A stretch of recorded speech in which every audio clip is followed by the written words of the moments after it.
ঠাকুরবাড়ির রান্না হচ্ছে বিট বাটা। আমি কোনো একটা বইয়ে পড়েছিলাম যে ঠাকুরবাড়ির কোনো একটি পদের মধ্যে একটি পদ অবশ্যই বিট বাটা থাকবেই। তারপরে নানা রকম সোশ্যাল মিডিয়া ঘেটে ঘেটে দেখছি বিট বাটার রেসিপিটা অনেক জায়গাতেই। তো চলো আমিও বা কেন বাদ যাই, বানিয়েই ফেললাম বিট বাটা। আমি কিন্তু জীবনে কোনো দিন বিট খাইনি, জানিই না বিটের কেমন টেস্ট। তো এই বিট বাটা দেখে আমার কি জানি কি লোভ জাগলো যে না বানাই না, একবার কেমন হয় খেতে দেখি। তো মাকে বলাতে মা আমাকে তিনটে বিট এনে দিয়েছিল। তো আমি বাড়িতে এসে এই বিট বাটাটা বানিয়েছিলাম। তো দেখো প্রথমে আমি দুটো বিটকে ভালো করে জল দিয়ে ধুয়ে নিয়েছিলাম, কারণ বিটগুলোর মধ্যে প্রচুর মাটি লেগে থাকে। নিয়েছিলাম হচ্ছে রসুন 11 থেকে 12 কোয়া, 1 চামচ কালো সর্ষে, 5টা কাঁচা লঙ্কা, 1 চামচ পোস্ত, আর নিয়েছিলাম সামান্য পরিমাণে হলুদ গুঁড়ো। বেশি হলুদ নিইনি, কারণ হলুদ বেশি দিলে বিটের যে লাল ভাবটা আছে না সেটা কেটে যেতে পারে, তাই জন্য। তো এরপরে আমি বিটটাকে ভালো করে খোসা ছাড়িয়ে নেব। তো বিটের মধ্যে দেখো বিটগুলো একদম ফ্রেশ ছিল, কোনো রকম বাজে কালার ইউজ করা ছিল না, তাহলে তো হাতে লেগে হাতটা লাল হয়ে যেত। বিটটা কাটার সময় হাতটা লাল হচ্ছিল, কিন্তু যে রং দেয়া থাকলে যে হাতটা লাল হয়ে যায় তেমন কিন্তু ছিল না। বিটটা কিন্তু খুবই ভালো ছিল। তো ছুরির সাহায্যে আমি কেটে নিচ্ছিলাম, তোমরা চাইলে কিন্তু বটির সাহায্যেও কাটতে পারো। যে ছুরি দিয়ে একটু রিস্ক হয়ে যায়, কারণ বিটটা একটু শক্ত প্রকৃতির, তো তাই জন্য। আর এখানে আমি বিটটা কিন্তু কাঁচাই বাটবো। তোমরা চাইলে কিন্তু বিটটাকে খোসা ছাড়িয়ে টুকরো ডুমো ডুমো করে কেটে একটু জলে ভাপ দিয়ে তারপরে বাটতে পারো। তো আমার মনে হলো না কাঁচাই বাটি, যেমনটা ঠিক ঠাকুর বাড়িতে রান্না করা হয় ঠিক তেমন করেই করার চেষ্টা করেছি। তো তোমরা কারা কারা বিট বাটা খেয়েছো অবশ্যই কিন্তু কমেন্টসে জানিও। আমার কিন্তু ফার্স্ট টাইম, ওই যে বললাম আমি কোনোদিন বিটই খাইনি।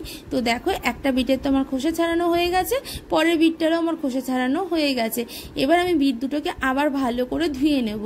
এবার আমি বিট দুটোকে একটা গ্রেটারের সাহায্যে ভালো করে গ্রেট করে নেব। তোমরা চাইলে ওই যে বললাম ভাপ দিয়ে মিক্সিতে বেটে নিতে পারো, বা হচ্ছে শিলনোড়াতেও বাটতে পারো, কিন্তু আমি তো শিলনোড়ায় বাটবো না, তাই আমি মিক্সিতে বাটবো। আর আমি তাই জন্য গ্রেট করে নিলাম, খুব ভালো করে দুটো বিট আমি গ্রেট করে নিলাম। আর দেখো কত সুন্দর হচ্ছে গ্রেটটা, আর কালারটাও কত সুন্দর লাগছে। এমনিতেও আমরা জানি বিট কিন্তু খুব উপকারী হলো ওই যে আমি খাই না ছড়ে না শোনে ধর্মের কথা, সেই রকম একটা ব্যাপার। তো বিটটা আমার গ্রেট করা হয়ে গেছে। এবার বিটের মধ্যে যে এক্সট্রা জলগুলো ছিল সেই জলটাকে আমি ভালো করে চিপড়ে তারপর মিক্সিং বোলের মধ্যে দিয়ে দেবো। নাহলে এই জলটা সহ যদি আমি দিই তাহলে ভালো করে পেস্টটা হবে না। তো তাই জন্য জলগুলোকে ভালো করে চিপে নিয়ে আমি মিক্সিং জারের মধ্যে দিয়ে ব্লেন্ড করে নেব।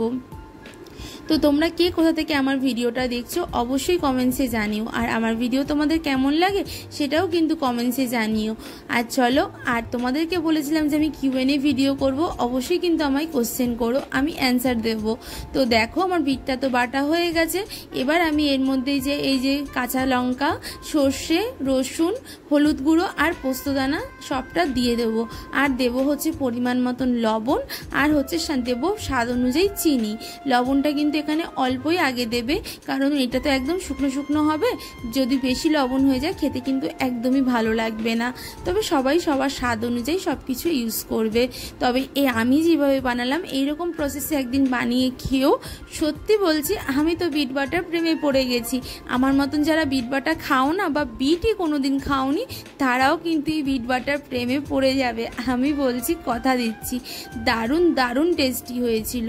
তো দেখো কড়াই বসিয়ে দিলাম, কড়াইয়ে দিয়ে দিলাম সর্ষের তেল। তেলটা গরম হলে দিয়ে দিলাম হচ্ছে কালো জিরে।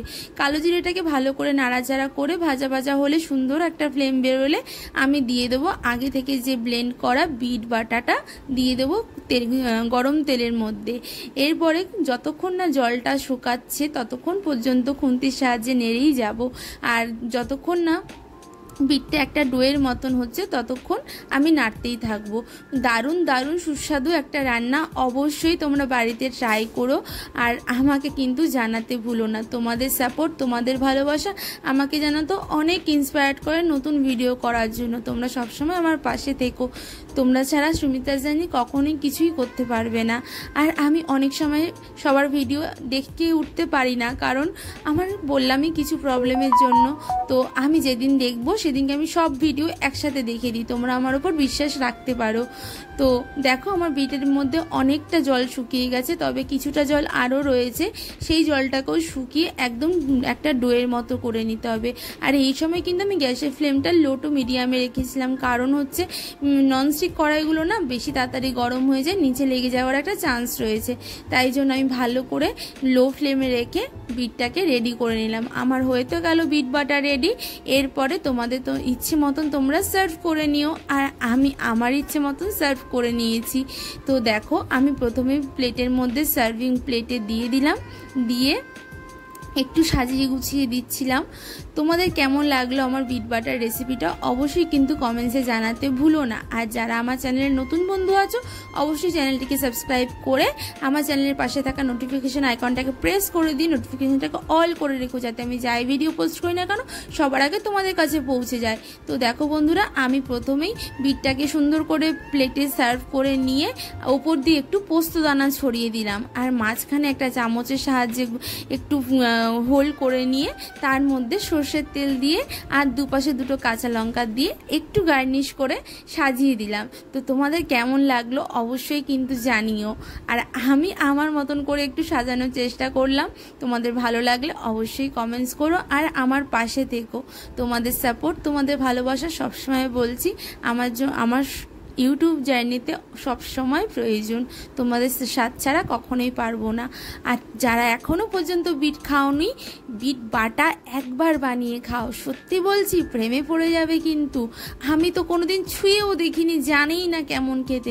জানো তো আমি বিট খাই না বলে আমি ভেজিটেবিল চপও কখনো খাই না, কিন্তু এই বিট বাটার আমি প্রেমে পড়ে গেছি। তো কেমন লাগলো ভিডিওটা কমেন্টসের মাধ্যমে জানিও। তো আজকের মতন চলো টাটা বাই বাই, দেখা হবে নতুন কোনো দিনে নতুন কোনো ভিডিওর সাথে। ততক্ষণ সবাই সুস্থ থেকো, ভালো থেকো, আর অবশ্যই আমার সাথে থেকো, আমার পাশে থেকো।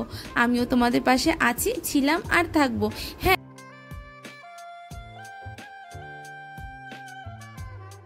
তো চলো বন্ধুরা টাটা বাই বাই। আর আমি ভয়েস ওভারটা রাতে দিলাম, তাই বললাম গুড নাইট। আর আমি এটা বানিয়েছিলাম আজকে হলো গিয়ে বুধবার, তাই আজকে বুধবার বানিয়েছিলাম, আর কবে পোস্ট করব জানি না। তো চলো বন্ধুরা tata bye bye, good night, ভালো থেকো, সুস্থ থেকো, দেখা হবে নতুন কোনো দিনে নতুন কোনো ভিডিওর সাথে। ততক্ষণ আমার পাশে থেকো। চলো দেখতে থাকো পরে বাকিটুকু পাবো।